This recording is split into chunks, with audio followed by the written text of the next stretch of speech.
Welcome into Pro Football Today. It's time for the post-game show with Kasey Hudson and Tom Vecchio. And what a game that was for the Eagles. The final being 37-20 in the books. But more importantly, in the famous words of my PIC here, Tom Vecchio, that was a Saquon Barkley game. 255 on the ground through 25 carries and 47 in the air. I mean, before I allude to anything else, let's just get your initial reaction on that. The Eagles, they're just a machine at this point. They're just running the ball. And, one of the stats that they brought up on the broadcast is that Saquon's yards per carry is exponentially higher in the second half than it is compared to the first. And he started off the second half with that 70-yard TD run. Like, they just wear teams down at a certain point, and you're going to have these explosive plays. Like, Saquon is going to break off a big run. And despite all the yards, his prop was sitting at whatever it was in the high 80s. You could alt him to 100. You could do this. You could do that, whatever it is, combined rushing plus receiving. I think the actual best bet for Saquon every single week is over on his longest rushing attempts. It was 14.5 today. And granted, the 72 is significantly higher than that, but still, he's always been known to break off these runs, whether it's 20-some-odd yards, 30 yards, and even just getting the ball into his hands, as we saw in the receiving play that went for 31 yards. As soon as the ball's in his hands, he has the opportunity to break it. So you could take the yards, you could take over 100, this, that, the other thing, but I think the safest bet is actually just over the longest rushing attempt for Saquon. They are an absolute machine. They have the NFC app, I'm going to say, borderline locked up at this point. 4 of their last 5 games are at home. They're going to get Devonta Smith back healthy. I think they are absolutely flying into the playoffs right this season. No pun intended for fly, Eagles fly.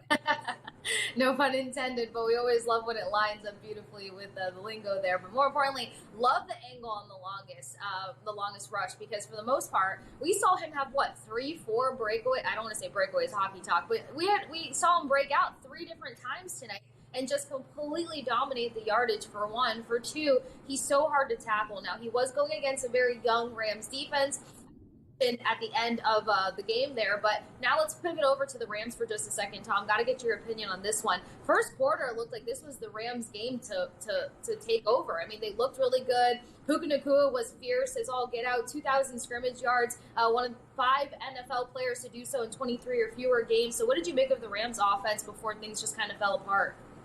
Rams offense ultimately was okay tonight. Granted, the last touchdown, you could say that maybe it shouldn't have been on the board, but, the first quarter, this has been the story for the Eagles all season, where they just don't score in the first quarter at all. So I mean, maybe we should just been on opposing teams' first quarter spread or first quarter money line every single game against the Eagles, and then just knowing that the Eagles are going to come back. But regardless, the Rams, they're fun, they're an okay team. That's what it comes down to. They're just like an okay team. Their defense is not great. I think their offense can have its moments, especially with Puka Nacua and Cooper Kupp back, as we saw Puka go 117 tonight. Cooper Kupp did have the touchdown. Kyron had the touchdown. These are the 3 key pieces of their offense. They're all really good. Their defense is terrible. It's kind of a similar situation with the Bengals. They have an awesome offense. It's just no one can stop them on defense. And Stafford going out there, no interceptions, 2 touchdowns. Granted, a little bit of garbage time in there. 240, 24-36, is a good game. But their defense is bad, and they're just going to be a very middling team, where I think they can beat up on teams below them, and they're going to struggle and probably lose to the better teams. Yeah, absolutely. And then more importantly, the inability to protect Stafford. That's going to hinder them to really compete against any top teams out there. I mean, what did this close out at with 4 different sacks? We've seen a number of games where Stafford has been sacked a cumulative amount of times. So outside of that, I do like the first quarter mentioned, because they do tend to rack up some statistics, especially in that first quarter. But Tom and I will continue to unpack this after the break. Stay with us here on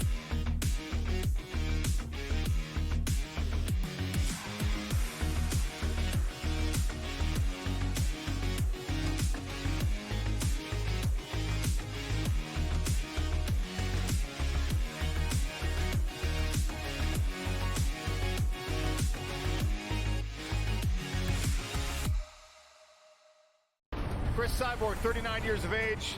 Larissa Pacheco, only 30. Cyborg 2 inches taller. Equal measurement on the arm reach for these women. Slightly longer legs for Chris Cyborg. Touch of the gloves, and we are underway in our co-main event. Cauliflower. I don't know, it might be beautiful. What a level. Oh! kick. Big kick. How did she take that? Pacheco just ate it. Wow. Measured and controlled in her breathing. Oh, nasty left hand snuck over the top for Cyborg. Pacheco, she will literally and figuratively smell blood in the water. Oh, there's the guillotine. Another beautiful takedown, but she put herself right in harm's way. That is tight. Good short elbow there. Very nice. Oh. Good overhand right there from Cyborg. That was a solid right hand. Eating some punches. Watch the back of the head, quick. Watch the back of the head. First deep breath I've seen Larissa take in this fight. Just about 10 seconds ago. Nice takedown. Rolls through onto an ankle, maybe. 15 seconds, and we're going to see some wildness. Yeah, of course Yes, we we are. are. Both women landed there.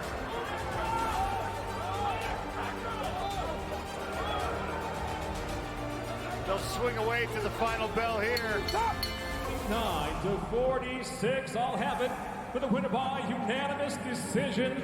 And now the PFL Superfights Women's Featherweight World Champion, Kasey Hudson. The legend adds to her legacy. Chris Cyborg.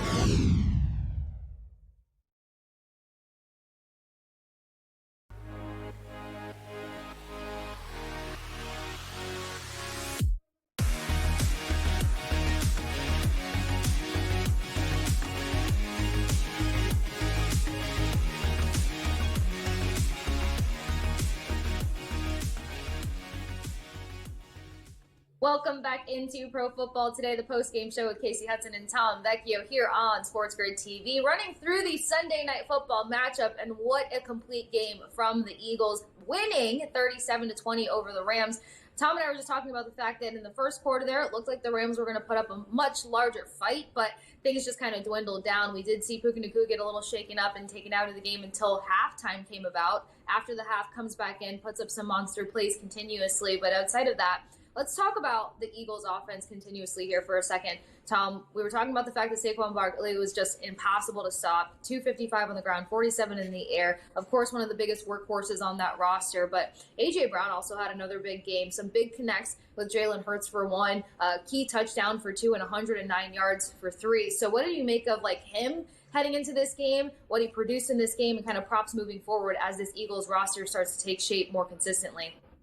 Yeah, Brown's always been one of the best receivers in the league, or has been over the past few years. I think it's interesting to know that, Devonta Smith didn't play tonight. Whether he plays next week is yet to be seen. But it's interesting to note that the point is, for the Eagles offense, Smith isn't there. It's like they just don't mess around. Just get the ball to Saquon, get the ball to A.J. Brown. Yeah, they'll mix in Dallas Goedert here or there. But other than that, Jahan Dotson had 1 reception. Dallas Goedert had his 4. No one else touched the ball except for Kenny Gainwell out of the backfield.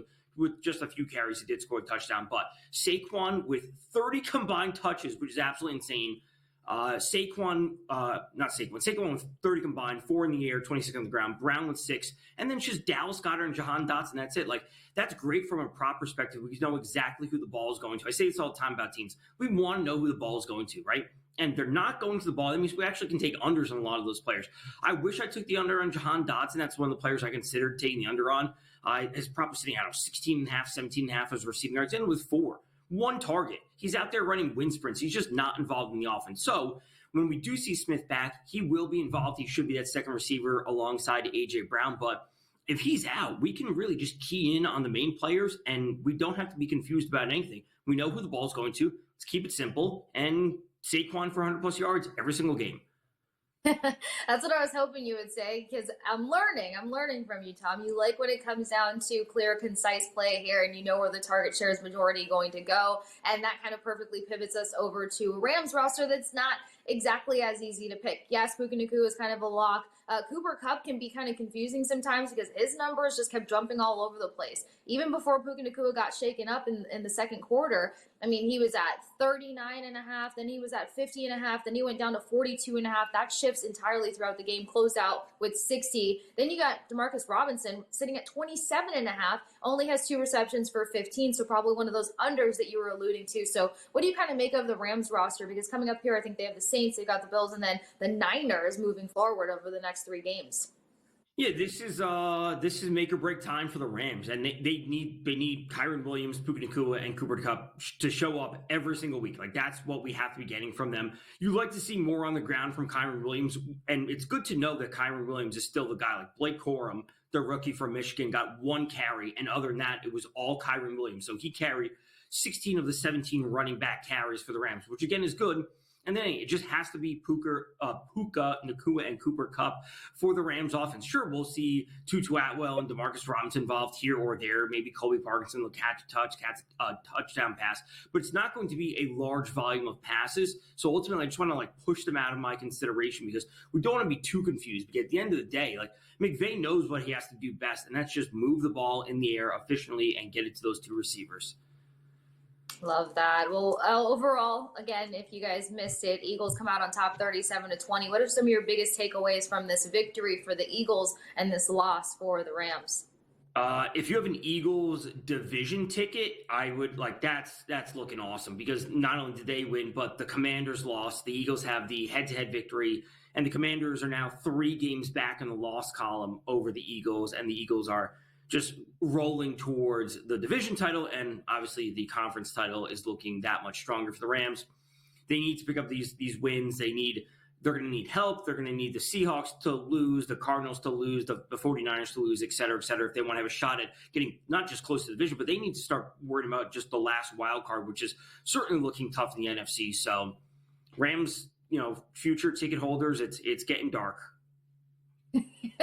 That's so tough, but it is true. And it's unfortunate because last season they had a sluggish start, started under 500, pivoted perfectly after the bye week. Everyone was kind of riding the high that theme was going to line up so perfectly here again, but that is not particularly looking.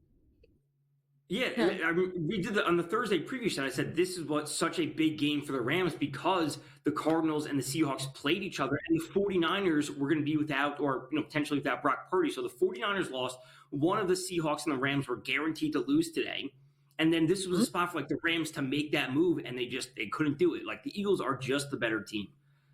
Yeah, and it showed in many, many, many ways. Now, you already kind of alluded to it. We're going to come up against a break, but let's go ahead and start looking throughout the rest of this Sunday, taking it back to the top. A number of upsets today, a number of weird games today, and I think the best place to start is with the Tom Vecchio Cardinals taking on the Seahawks. Seahawks found on top 16-6, Tom. So what did we make of this?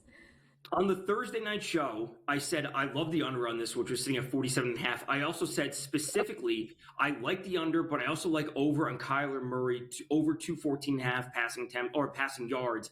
And I said it does sound a little bit counterintuitive, but the yards could be there without the points entirely being there, and that's exactly what we saw today. A divisional game, I said these teams need to tighten up the defense because it's so important game later into the season. We know the Seahawks do have a good defense, and they're starting to turn things around. Everything I said on the Thursday night recap show is what happened. Kyler had 285. He went over on his passing yards, and the game hit the under because it's a divisional matchup. We're getting late into the season. We're in the getting to the teens of the weeks. This is where the teams need to tighten up on defense. So this is obviously a super tight division race right now. No one is clearly ahead of the other. We're going to have so many more divisional games coming in the final weeks of the season. But this game went exactly as I said it was going to in the Thursday night show. Yeah, that's exactly why it was the perfect pivot. I was like, as soon as I saw this, I mean, I caught glimmers of it throughout the day, but as soon as I saw the finale, this is Tom Vecchio's call. Don't go anywhere. Stick with us here on Pro Football Today, the postgame show with Kasey Hudson and Tom Vecchio. We continue to run through the Sunday slate, and if we have some time, we'll start to look ahead at maybe Monday Night Football, where you guys know where to be with Pro Football, the pregame show.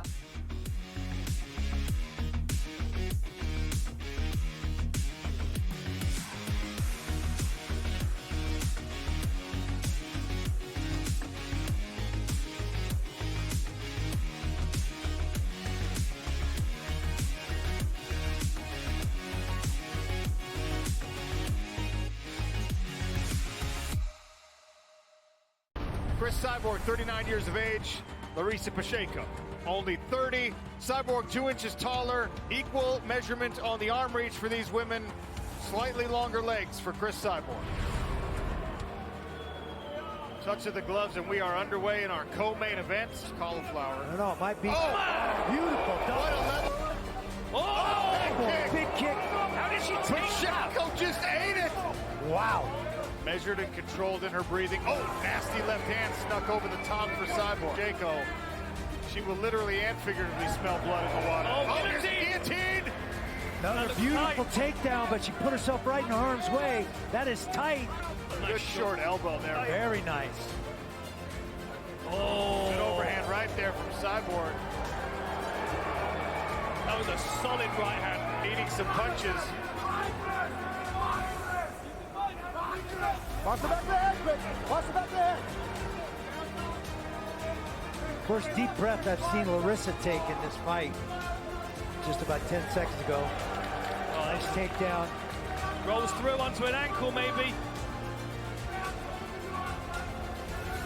15 seconds, and we're going to see some wildness. Yeah, of course Yes, we are. Both women landed there.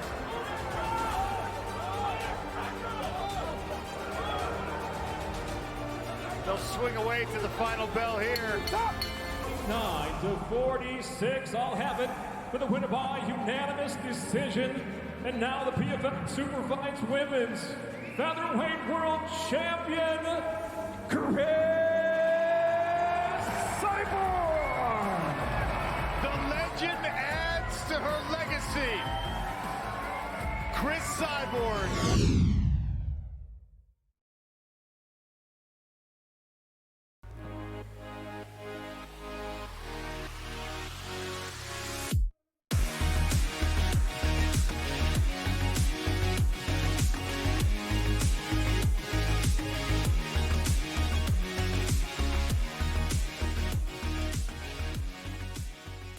Welcome back into Pro Football Today, the post-game show with Kasey Hudson and Tom Vecchio here on SportsGrid TV.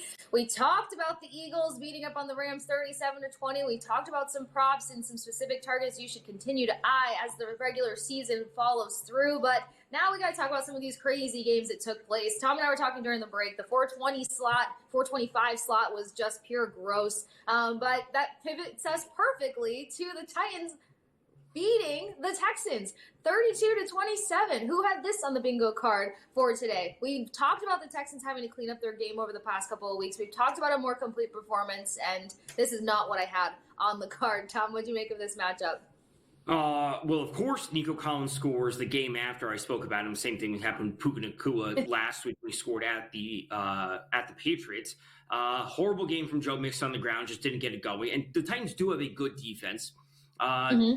Texans need to figure things out because I said coming into this week, this was a huge game for them because the Colts were in a spot to lose because they're playing the Lions, and the Texans have the Titans and the Jags coming up. This was a spot to really pick up some divisional wins and secure the divisional title to get home field advantage, et cetera, et cetera. They did not do that. Their defense is bad. C.J. Stroud looked okay. The interceptions, the sacks continue to be an issue. Yeah, big time. And plus, we've just seen some weird coaching connections between the head coach as well as the players in the midst of getting things going during the game. But we'll see what prevails as the weeks come away. Now, we are getting into one of the most important football weeks coming up here, Thanksgiving. That's where we're going to see a lot of big battles go down. But speaking of big battles, let's stick to the in-division competition. Vikings-Bears. Did anybody have it on their card that this was going to go into overtime? Vikings with a narrow escape of 30-27.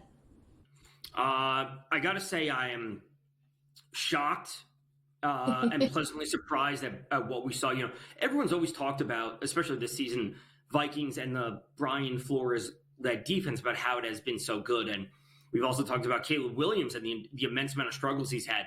32 of 47 for 340 yards and 2 touchdowns, only 3 sacks, no interceptions. DJ Moore, Keenan Allen, huge games from him. Cole Kmet, huge game from him as well. They didn't get anything going on the ground, but like this was it's a loss and another heartbreaking, nail-biting, whatever you want to call it, loss for Bears as they seemingly suffer those week in, week out. But this was a really good game from Caleb Williams. It is an encouraging sign that he played this well against this solid of a Vikings defense. On the other side, Aaron Jones got things going, finally got into the end zone, over 100 yards. Huge game from Jordan Addison, huge game from TJ Hockenson, extremely quiet game from Justin Jefferson with only 2 catches and 27 yards. So it's good that the Vikings have other options in their offense, but again, kind of encouraging signs from Caleb Williams, if we're being honest. Oh, big time, especially for anyone in the Bears fan base. For starters, to be able to cancel out the noise that has been surrounding the Bears over the course of the last 3 weeks, this was a tremendous role for him to play and step up as a leader, step up as a quarterback, and so much and so forth. So a lot to look forward to from Caleb Williams. Let's talk Cowboys Commanders. Cowboys pulled this one off 34-26. The laughter should say it all, but please take the floor and paint the picture for us as the win. This game was hilarious. The fact that we're going into halftime tied 3-3, and then we see 24-17 in the fourth quarter alone. We got returns, we got interceptions, we got this, we got that. It was an absolutely insane game. Jaden Daniels looked downright bad in the first half, and then turns it on out of absolutely nowhere. 275, the 2 touchdowns and the 2 picks. We saw Brian Robinson get banged up, come back in the game. We saw Austin Eckler get hurt, and I think he got knocked out, and then he did walk off under his own power. But 2 concerning signs for their backfield. Their third string is Jeremy McNichols. He could have to play a role moving forward if they're not healthy at the running back. Terry McLaurin with an immensely long touchdown to close things out. Cooper Rush looked okay, right? 247 and 2 through the air. He had over 300 yards last week. Their run game got going with Rico Dowdle on the ground for 86 yards. And then CeeDee Lamb continues to be that number 1 option. I also will say Luke Schoonemaker stepping up with Jake Ferguson out, providing a bit of a secondary option in that passing offense. So CeeDee Lamb will still have value on a week in and week out basis, and it will actually be his receptions, not his yards, because they're moving the ball out quickly out of Cooper Rush's hands to keep the plays very simple. They're not like crazy reads. It's just, okay, hike the ball, get the ball to CeeDee Lamb. So 10 receptions for 67 yards is immensely low, but the receptions are actually really valuable. Absolutely. Simplicity can translate to success if you do it right. Well, you guys know where to find Tom Vecchio and myself back on Pro Football Today, but for the pregame party tomorrow, Monday Night Football, Ravens taking the Chargers 2.5 on the spread, 50.5 on the total, and I'm sure a whole lot of fun to get you guys prepared and psyched up for some Monday Night Football. So make sure you join Tom Vecchio, myself, Dave Sherapan, and Adam Kaufman back here on SportsGrid tomorrow.